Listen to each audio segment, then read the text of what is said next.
All right, so today we're going to dive deep into a bit of a GST refund battle. Yeah, battle. That's a good word for it. Yeah, it's Mrs. Raiden, Infotech India, is going up against the state of Maharashtra's Revenue Department. Oh, yeah, I remember this. And it's really interesting because you've given me some great stuff to work with here.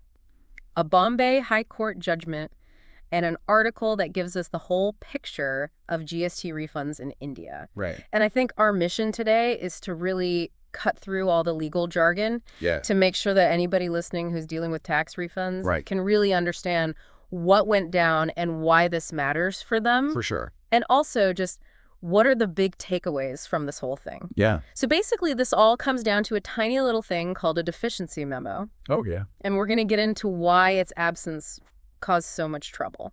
Yeah, I mean, it is interesting, right? We're Yeah. talking about this whole situation with GST refunds. Yeah. Where a single form being missing is what sparked the whole high court ruling. Yeah. And I think that's huge for, Yeah. your business, anyone listening. Right. Because this is a procedural thing that really matters. Yeah. And we're going to uncover why this seemingly small detail actually carries a lot of weight. Okay. So let's start with like the timeline of this whole Raiden Infotech case. Okay. So they filed their GST refund application, Yep. That's using Form GST RFD 01, the standard one. Right. And they did this before April 30, 2024. Right. But then also before April 30, 2024, Okay. the Revenue Department comes in and issues something called a show cause notice or an SCN. Right. So think of this as that initial inquiry from the Revenue Department being like, hey, Raiden Infotech, why shouldn't we just reject this refund? Right. Because we see some issues. Yeah. And so this is really where the whole legal argument starts. Exactly. Because the timeline shows that Raiden Infotech allegedly didn't actually respond to this initial inquiry. Oh. This SCN. Yeah, within the time frame. Yeah, within that given time frame. Yeah, that's crucial. Yeah. And then on April 30, 2024, the Revenue Department was just like, okay, well, we're going ahead and rejecting this refund application. Yeah. And that rejection, that's what Raiden Infotech ends up challenging in court. Right. They call it the impugned order, Right. which just means the order that is being disputed or argued against. That makes sense, yeah. Yeah. So to recap, Okay. the Revenue Department flags these issues through the SCN. Right. Raiden Infotech doesn't respond. Right. And then the refund is denied. Yeah. So then we fast forward a little bit, and the Bombay High Court comes in, Okay. and they deliver their judgment in favor of Raiden Infotech on December 14th, 2024. Interesting. And actually, the articles you share that give us all this great info Right. were updated in March of 2025. Okay. So we're talking about a very, very recent update on this. Very recent, yeah. Yeah, so the Bombay High Court really focused on something that didn't happen. What was that? They were like, wait a minute, Okay. where's the formal deficiency memo? And Raiden Infotech was arguing, look, the Revenue Department had a legal obligation Right. to give us this specific document, Form GST RFD 03, Right. which lays out exactly what was wrong with our refund application. So like an error report almost? Yeah, it's like the tax department saying, hey, here's a roadmap. Yeah. Here's what you messed up. Yeah, exactly. So Raiden Infotech is basically saying, hey, if we'd gotten that formal deficiency memo, Right. we would have had the chance to withdraw our initial maybe messed up application. Right. And then we could have filed a new one with all the fixes. Oh, okay. Makes sense. Right. Had to resubmit Yeah. with corrections. And the Bombay High Court was totally on board with that. Wow. They were like, yeah, you're right. Yeah. And what's really interesting is they didn't just base this on like a general sense of fairness. Right. They actually pointed to a previous very, very relevant case. Oh, cool. Miss Knowledge Capital Services Private Limited versus Union of India and others. Wow, what a mouthful. Yeah, it's a long one. But, okay, so this case had said the same thing, basically. Yeah, and this earlier ruling had said really strongly that if there are problems in a refund application, those problems have got to be communicated to the applicant using this specific form. Form GST RFD 03. Right. Okay, so it's not just like a suggestion. Yeah. It's like, hey, this is what you got to do. Yeah, it's like you got to use this specific form. Right. The point is to give the applicant the ability to fix the errors and then resubmit. Oh, okay, interesting. But the Revenue Department had a different take on this. Right. What was their side? They were basically like, well, we told them about the problems through the show cause notice. Right. So, like, why is a separate deficiency memo even necessary? Right. They're kind of saying, what's the big deal? Right. Right. But the court was very, very clear. It said, look, a show cause notice, it's an inquiry. It's asking why the refund shouldn't be rejected. Okay. Based on, what they see as issues. But a deficiency memo in form GST RFD 03, it's different. Right. It serves a different purpose.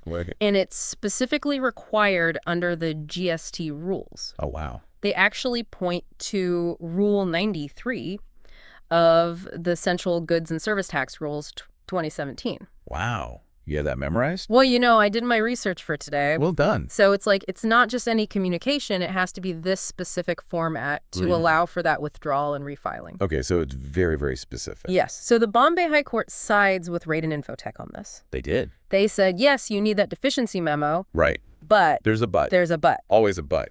They didn't completely let Raiden Infotech off the hook. Right. They did restore Raiden Infotech's refund application. Okay. They overturned the Revenue Department's rejection. That's good for them. Yeah, so Raiden Infotech definitely wins on that point. Right. But the court also said, hang on a second. Okay. You didn't respond to that show cause notice that was sent to you. Right. So it's like, okay, yes, the Revenue Department messed up by skipping that RFD 03. But Raiden Infotech also kind of messed up by not answering those initial concerns in the SEN. So both sides messed up a little bit. So the Bombay High Court kind of tries to find a balance. Okay. And they order Raiden Infotech to pay a cost of $2,000,000 within 4 weeks. Wow. Which I think is really saying, listen, you got to engage in this process. Then play ball. Yes, exactly. Even if the other side isn't doing things perfectly, yes, you still have to respond. Exactly. Okay, so it's interesting that they were penalized even though they were right in the end. Right, and that's why I said it's like a balancing act. Okay, yeah. Right? The court is saying, well, both sides have obligations here. Right. And you didn't uphold your end of the bargain. Yeah, okay. Now, one of the articles that you gave me brings up another really interesting case. Oh, cool. From the Delhi High Court. Oh, interesting. A different perspective. Yeah, and it's Gene International versus Commissioner of Delhi Goods and Service Tax. Okay. And this one brings in the timeline aspect in a really big way. Oh, okay. So the Delhi High Court in this Gene International case, they were much stricter on the timelines. Okay. They said, look, if a refund application isn't processed and the tax department doesn't issue an acknowledgement, which is Form GST RFD 02, or a deficiency memo, that RFD 03, within 15 days, then that application is basically considered complete. Oh, wow. Like, it's assumed there's no problems. Okay, so 15 days, that's it. That's their window. If they don't do it by then. Yeah, they basically lose their chance to point out problems later. Wow, that's interesting. Right. So much stricter. And they argue that if you let the tax department issue that deficiency memo after the 15 days, that lets them totally bypass the timelines that are in the rules. Which are in Rule 90?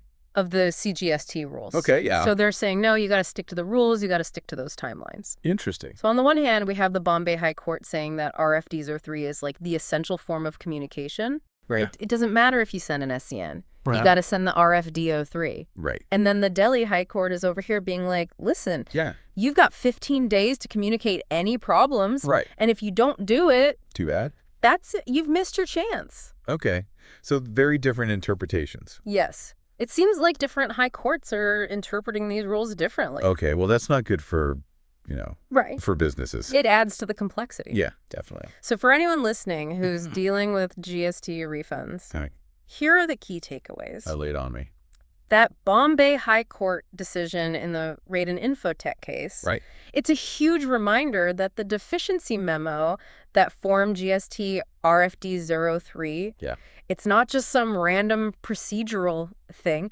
It's the way that the tax authorities have to communicate any problems in your GST refund application. So you have a right to that? Yes. Okay. And even if they send you a show cause notice, that doesn't mean they've done their job. Right. You're still entitled to that RFD 03 because you need it to fix your application and resubmit it the right way. Okay. But just as important is that lesson about your own responsibility as the applicant. The Raiden Infotech case with that penalty shows us that businesses need to respond to anything they get from the tax department. Okay. Even if you think they're doing something wrong procedurally. Even if they messed up. Yeah. You still got to respond. You got to respond. Or you'll be penalized. Because if you don't, you might end up paying the price. Okay, got it. And then we bring in that giant international case. Right, the Delhi one. Yes. And it adds that whole other layer of time sensitivity. Yeah. It's basically saying that the tax department has to stick to those timelines. Yeah, those 15 days. When they're processing your refund applications. Okay. And letting you know about any problems. Okay. So it's really interesting how these two cases, both about GST refunds and deficiencies, actually highlight different parts of the rules. Okay. So the Bombay High Court is all about the right form of communication. Right. And your right as the applicant to fix your application. Okay. And the Delhi High Court is all about those timelines.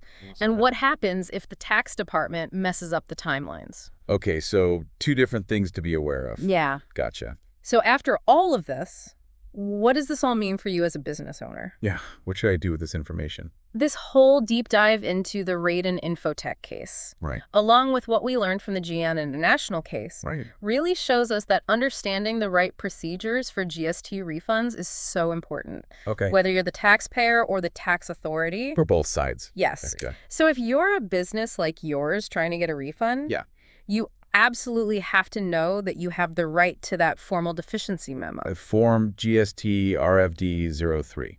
Exactly, if there are any issues with what you submitted. And it's also crucial to respond to every single thing the tax department sends you. Right. Even if you think they messed up procedurally. Even if they messed up. Yeah, because remember, Raiden Infotech ended up having to pay even though they won their case. Right, right. And then we add in that Delhi High Court case. Yeah. GN International. The one with the 15 days. Yeah, and it shows us that there are specific timelines that the tax authorities have to follow when they're processing your refund and telling you about problems. To stay on top of that 15 days. Yeah. Okay. So this whole thing, it really shows just how complicated tax law is. Right. And how important it is to stay updated. On the rule. Yeah, on those judgments and interpretations. Right. So I think the big question for you is, how can you as a business navigate all these little differences and nuances in the GST refund process? Yeah. How can you make sure your rights are protected when it comes to getting the right communication about deficiencies, while also making sure you're doing your part and responding to the tax department's inquiries?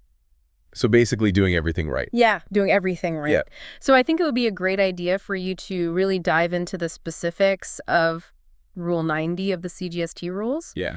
And maybe even look into some other recent GST case laws just to get a really good understanding of this whole area. Yeah. Thanks for taking this deep dive with us. This was a great deep dive. Yeah, I'm glad you enjoyed it. Yeah, really interesting stuff. I think it's really important to stay on top of this. Definitely. All right, well, thanks again for joining us. Thanks for having me. And we'll see you next time. See you later. Bye.